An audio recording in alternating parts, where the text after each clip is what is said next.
살아계신 하나님 말씀은 사도행전 6장 1절에서 7절까지 말씀입니다. 제가 한 절 읽고 우리 성도님께서 한 절 읽고 마지막 7절은 다 함께 봉독하겠습니다. 그때의 제자가 더 많아졌는데 헬라파 유대인들이 자기의 과부들이 매일의 구제에 빠짐으로 히브리 사람을 원망하니 12 사도가 모든 제자를 불러 이르되 우리가 하나님의 말씀을 제쳐놓고 접대를 일삼는 것이 마땅하지 아니하니 형제들아 너희 가운데서 성령과 지혜가 충만하여 칭찬받는 사람 7을 택하라. 우리가 이 일을 그들에게 맡기고 우리는 오로지 기도하는 일과 말씀 사역에 힘쓰리라 하니 온 무리가 이 말을 기뻐하여 믿음과 성령이 충만한 사람 스데반과 또 빌립과 브로고로와 니가노루와 디몬과 바메나와 유대교에 입교했던 안디옥 사람 니골라를 택하여 사도들 앞에 세우니 사도들이 기도하고 그들에게 안수하니라. 함께 봉독합니다. 하나님의 말씀이 점점 왕성하여 예루살렘에 있는 제자의 수가 더 심히 많아지고 허다한 제사장의 무리도 이 도에 복종하니라. 아멘. 살아계신 하나님 말씀입니다. 아멘. 운동이든 공부든 뭔가를 잘하고 싶어서 어떤 분야에 능통한 사람을 찾아가면 공통적으로 하는 조언이 있습니다. 기본기부터 잘 다지십시오. 기초적인 동작이나 기본이 되는 기술을 꾸준히 연습하고 반복해서 자기의 것으로 삼으라. 그렇게 권면하죠. 이렇게 말하는 이유는 기본기라는 것이 너무나 중요하기 때문입니다. 기초부터 차근차근 잘 다져 올려 쌓아야지만 어느 순간 와르르 무너지지 않는다는 것이죠. 만족할 만한 결과를 얻을 수 있다는 겁니다. 저는 초등학교 시절 합기도를 배웠습니다. 합기도에는 합기도의 꽃이라 할 수 있는 호신술을 배우죠. 저는 이 호신술에 매료되어져서 학교 수업을 마치면 무조건 체육관으로 달려갔습니다. 방학 때가 되면 아침, 저녁 할 것 없이 그렇게 체육관 도장을 우리 집처럼 생각하고 다녔습니다. 그런데 체육관을 가면 어떤 호신술과 품새들을 배우기 전에 꼭 30분에서 40분 정도 하는 게 있습니다. 매일 하루도 빠지지 않고 하는 겁니다. 이게 뭐냐면 낙법입니다. 전방, 후방, 측방, 회전 이런 낙법들을 계속적으로 그렇게 연습을 시키더라고요. 자세도 꼼꼼히 잡아가면서 이렇게 해야 된다면서 그렇게 가르쳐 주셨습니다. 왜 그렇게 하는 것일까? 너무나 궁금한 날은 여쭤보았습니다. 왜 이렇게 30분, 40분 동안 앞으로 엎드렸다가 뒤로 누웠다가 공중에 이렇게 돌았다가 이런 낙법들을 왜 이렇게 계속합니까? 딱 한마디 하시더라고요. 그래야 안 다쳐. 아무리 호신술이 보기 좋고 화려해도 그 기술을 하다 보면 뒤로 넘어질 수도 있고 측면으로 자빠질 수도 있고 뒤로 회전을 할 때도 있다는 겁니다. 그때 낙법을 하지 않으면 큰 부상을 입기에 그러기에 기본이 되는 낙법을 그렇게 연습하게끔 했던 것이죠. 기본기가 되는 그 낙법을 연습함으로 그것을 몸으로 익히는 그것이 너무나 중요하기에 그렇게 훈련을 시켰던 겁니다. 기본기라는 것은 이렇게 강조해도 지나치지 않는 것이죠. 신앙에 있어서도 마찬가지입니다. 신앙의 기본기를 익히고 우리 가운데 살피는 것은 우리 신앙에 큰 유익이 되는 줄 믿습니다. 신앙의 기본이 되는 것을 잘 다지면 어떤 상황 속에서도 우리의 믿음을 잘 지킬 수가 있는 것이죠. 영적인 위기가 찾아와도 신앙의 기본기가 다 잘 다져진 사람은 그 위기를 과감하게 돌파한다는 것이죠. 오늘 말씀에서도 교회에 찾아온 위기를 신앙의 기본기로 돌파하는 사람들의 모습을 볼 수 있는 겁니다. 오늘 1절 말씀을 보겠습니다. 그때에 제자가 더 많아졌는데 헬라파 유대인들이 자기의 과부들이 매일의 구제에 빠짐으로 히브리파 사람을 원망하니. 그때가 언젠가요? 예루살렘의 교회가 처음 시작된 때입니다. 예루살렘의 교회가 생기고 베드로를 통해서 3,000명, 5,000명 설교할 때 주님 앞으로 돌아오는 그 역사가 있을 때 예루살렘의 교회에 흥황이 있던 그 때를 말씀하는 것이죠.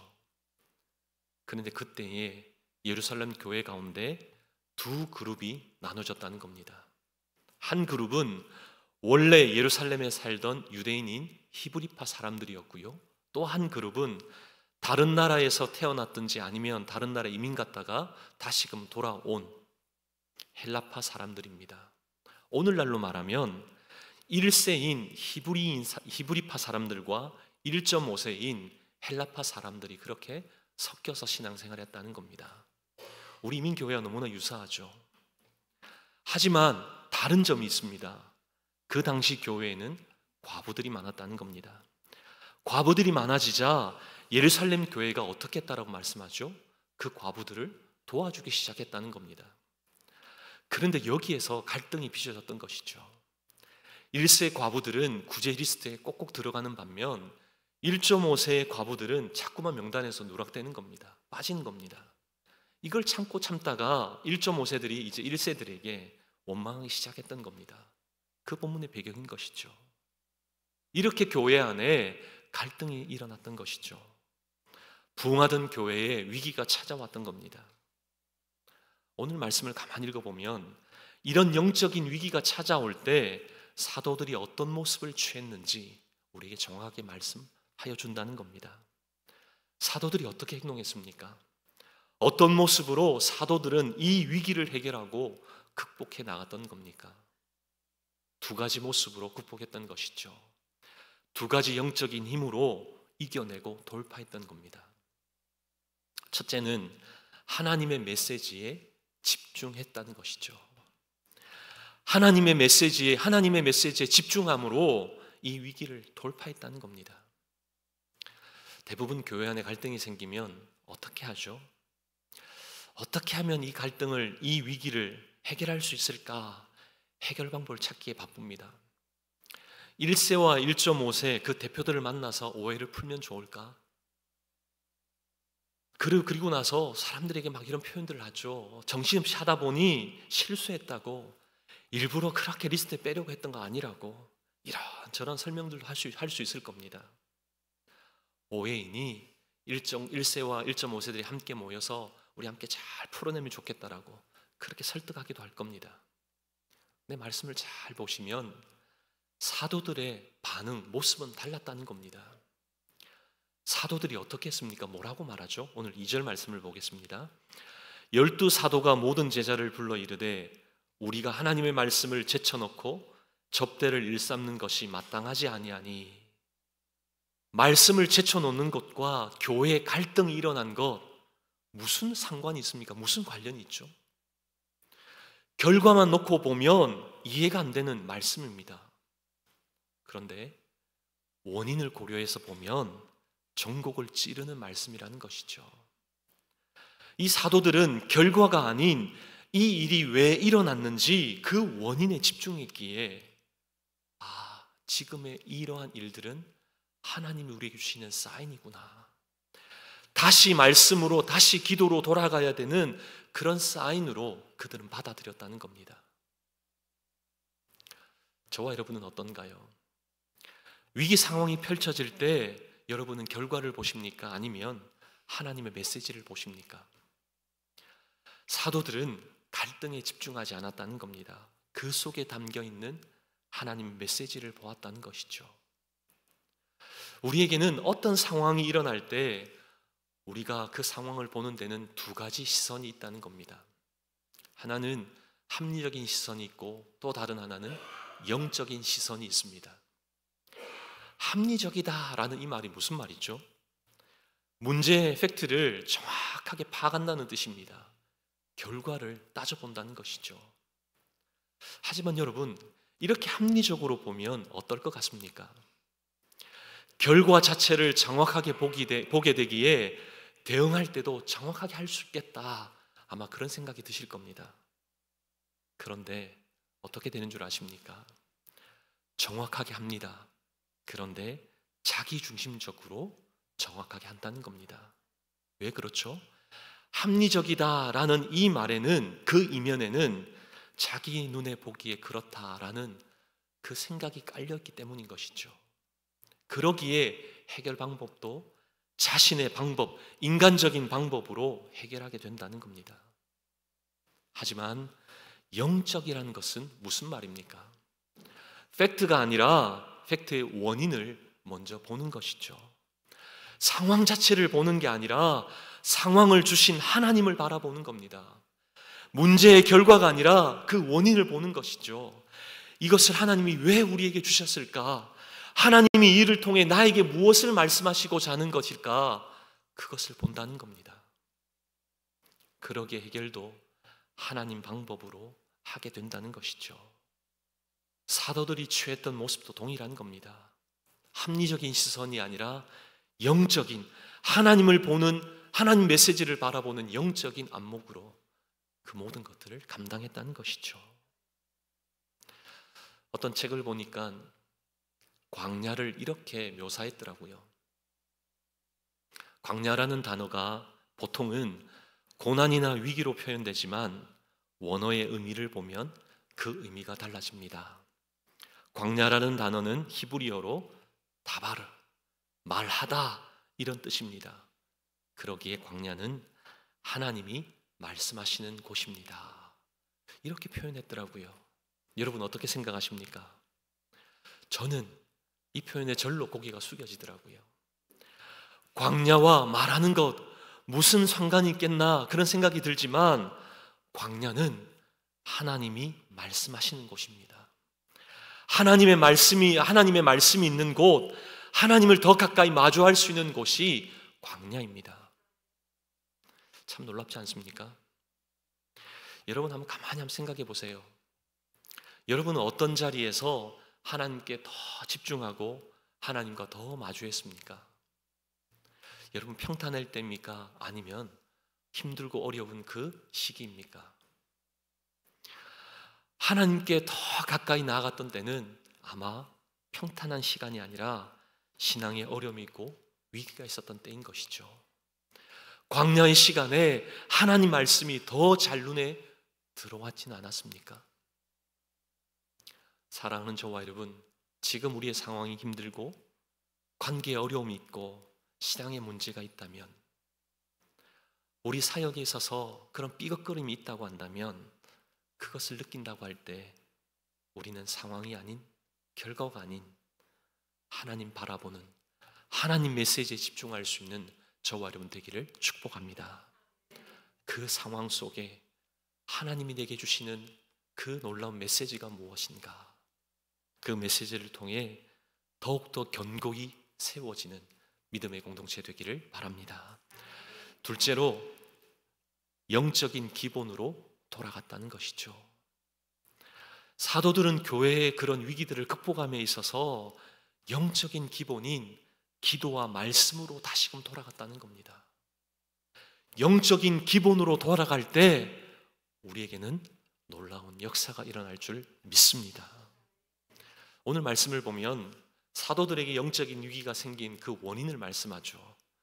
그 원인을 뭐라고 말씀합니까? 2절 말씀을 봅니다. 12사도가 모든 제자를 불러 이르되 우리가 하나님의 말씀을 제쳐놓고 접대를 일삼는 것이 마땅하지 아니하니. 말씀을 어떻게 했다라고 말씀합니까? 어떻게 했다라고요?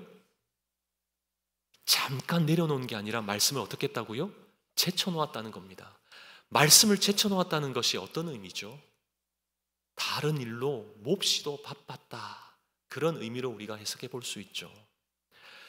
당시 이들이 무슨 일로 그렇게 바빴죠?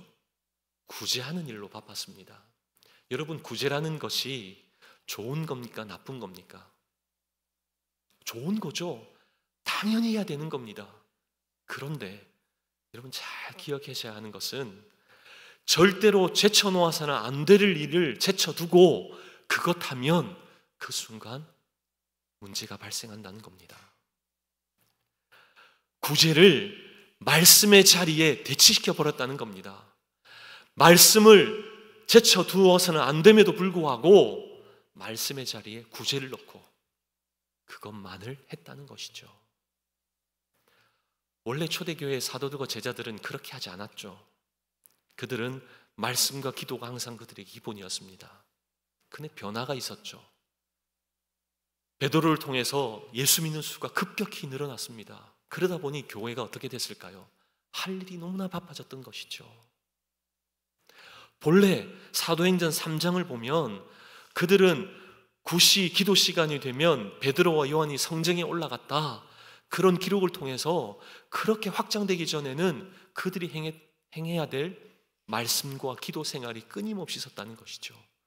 그런데 교회가, 성도의 수가 많아지고 교회가 커지다 보니 말씀 보는 시간, 기도하는 시간보다 다른 사역에, 구제에 더 집중하게 되어졌다는 것이죠. 그러다 보니 교회에 위기가 찾아왔다는 겁니다.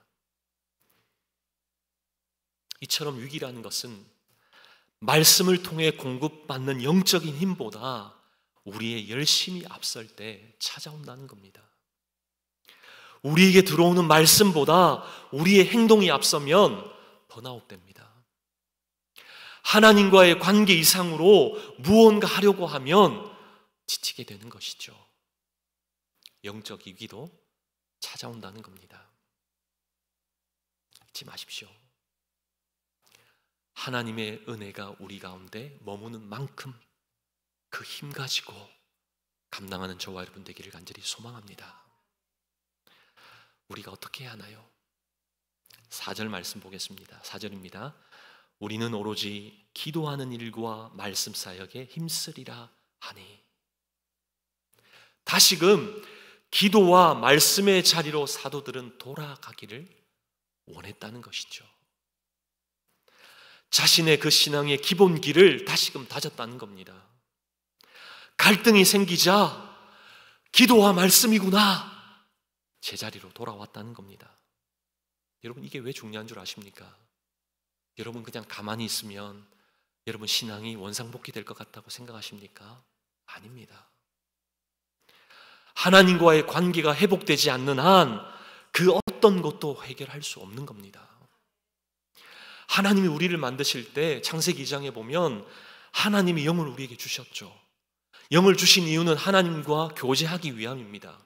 그 하나님과의 교제가 있지 않으면 결코 우리에게 회복됨이 없다는 것이죠. 사람은 영이신 하나님과 교제할 때 가장 행복하다는 것이죠. 하나님과 교제할 때 모든 게 채워지는 줄 믿습니다. 그러기에 하나님과의 관계만 제대로 해도 그 어떤 상황에 놓여도 요동치지 않는다는 것이죠. 괜찮다는 겁니다. 그런데 하나님과의 관계가 틀어지면 모든 것이 다 괜찮아도 다 그것이 서서히 하나씩 다 틀어지게 된다는 것이죠. 그러기에 하나님과의 관계가 우리에겐 무엇보다 우선이라는 겁니다. 그러기에 하나님 관계의 회복에 우선시 되는 말씀과 기도가 우리에게 회복되어야 하는 줄 믿습니다. 말씀과 기도의 자리로 돌아가면 우리 가운데 다시금 일으켜 세우심이 있는 줄 믿습니다. 운동선수들이 슬럼프에 빠졌을 때 제일 먼저 하는 게 뭔 줄 아십니까? 기본기 연습을 다시금 시작합니다. 타자들은요, 타자들은 특히 자신의 그 배트를 1000번이고 2000번이고 다시금 휘두른다는 것이죠. 이 자세가 잘못되었는지 자세가 잘못되었는지 하나하나 기본기부터 따져나간다는 겁니다. 그러면서 슬럼프의 원인을 찾는 것이죠. 그렇게 극복한다는 것이죠. 우리의 신앙에도 기본기가 있잖아요. 무엇입니까? 말씀과 기도가 우리에게서 신앙의 기본기인 줄 믿습니다. 우리 신앙에 어려움이 있다, 슬럼프가 찾아왔다, 이 정도면 된 것처럼 그렇게 여기는 착각이 우리에게 엄습해 옵니까? 여러분, 다시금 배틀을 이루셔야 해요. 신앙의 기본기로 돌아가야 한다는 겁니다. 사도들이 어떻게 했습니까? 교회에 어려움이 생기는 그 순간 그들은 다시금 배틀을 이룰렀습니다. 영적인 기본으로 기도와 말씀으로 그들의 자리로 돌아갔다는 겁니다. 근데 놀랍게도 성경은 그 결과를 어떻게 기록하고 있습니까? 여러분 7절 말씀 보실까요? 7절입니다. 하나님의 말씀이 점점 왕성하여 예루살렘에 있는 제자의 수가 더 심히 많아지고 허다한 제사장의 무리도 이 도에 복종하니라. 아멘. 예루살렘 교회가 다시금 기도와 말씀의 자리로 돌아가니 바로 하나님께서 부어주시는 불타오름이 다시금 일어났다는 겁니다. 부흥이 일어났는데 어떤 부흥이라고 말씀하죠? 제자들이 많아지는 그 수가 더해져가는 이 부흥 전에 어떤 말씀이 언급됩니까? 하나님의 말씀이 왕성했다. 하나님의 말씀이 점점 왕성했다. 사람들이 왕성했다라고 하지 않습니다. 하나님의 말씀이 점점 왕성해졌다. 사랑하는 저와 여러분, 교회의 부흥은 말씀의 부흥인 줄 믿습니다. 교회의 부흥은 기도의 부흥인 줄 믿습니다. 기도와 말씀, 거기에 불이 타오를 때 더 넘는 하나님의 역사가 있는 줄 믿습니다. 우리는 부흥하면 사람이 밀려오는 거 생각하시죠? 성경이 말씀하시는 부흥은 그게 아닙니다. 말씀의 부흥이라는 것이죠. 말씀으로 돌아가니까 교회의 문제가 해결되는 겁니다. 말씀에 그런 흥황함이 있기에, 왕성함이 있기에 교회에 점점 그 말씀에 더함, 그 갈구한 심령이 찾아왔다는 것이죠. 우리 지난 고난주간 때 특별 저녁 기도회를 우리 일주일간 했습니다. 여러분 기억나세요? 네, 잊어버림의 그런 은혜가 있군요. 네. 제가 일주일 동안 기도회 시간에 계속적으로 여러분께 반복했던 단어가 있죠. 다시 무릎으로, 다시 십자가 앞으로 나오십시오. 어떻게 했습니까? 앞으로 나오셔서 무릎으로 함께 기도했던 것 여러분 생각나세요? 네, 생각나시죠? 다시 무릎으로, 다시 십자가 앞으로. 무슨 말입니까? 원래 우리는 하나님 앞에 무릎 꿇었던 사람들이라는 겁니다. 십자가 앞에 나왔던 사람들이라는 것이죠. 그런데 그 모습이 어디 갔냐는 것이죠. 그러게 다시 무릎 꿇음의 자리로, 우리가 꿇었던 그 원래의 자리로 나오도록 우리 하나님 부르신 것이죠. 여러분에게도 그런 자리가 있지 않습니까? 처음 이민 와서 말도 잘 통하지 않고 누구 하나 기댈 것 없는 그런 상황 속에서 여러분 어떤 자리로 나가셨습니까? 너무 힘들어서 대성통곡하면서 그렇게 하나님을 예배했던 그 자리 여러분에게 있지 않습니까? 그 자리로 돌아가셔야 하는 겁니다. 무릎으로 나아갔던, 원래 하나님 앞에 십자가에 엎드렸던 그 자리로 나아가야 하는 겁니다. 그 자리가 우리에게는 영적인 큰 은혜를 받았던, 그 영적인 다시금 일으켜 세움을 받는 자리이기 때문인 것이죠. 사랑하는 저와 여러분, 그 자리에 나와 주의 말씀을, 그 자리에 나와 주님 앞에 엎드려 믿기를 소망합니다. 우리는 결과가 아니라 결과 너머에 계신 하나님의 메시지에 집중해야 합니다. 날마다 말씀과 기도로 하나님과 교제해야 하는 것이죠. 하나님과 교제한 흔적, 그 영적인 힘이 우리에게 있다면 우리는 모든 주어진 산적해져 있는 그 문제를 돌파하고 극복할 줄 믿습니다. 왜 그렇죠? 우리는 하나님과 관계한 만큼 우리에게 주어진 일을 감당할 수 있기 때문입니다. 하나님과의 관계가 우선인 것이죠. 이 한 주간 정말 하나님 관계, 그 깊어짐의 관계를 위하여서 메시지에 집중하기를 바랍니다. 영적인 기본이 되는 말씀, 이 기도, 이 자리에 나아가 우리 하나님께서 새롭게 우리를 일으키시고 회복시키시는 그 은혜로 우리의 주어져 있는 모든 삶을 살아내는 저와 여러분 되시기를 주님의 이름으로 축복합니다.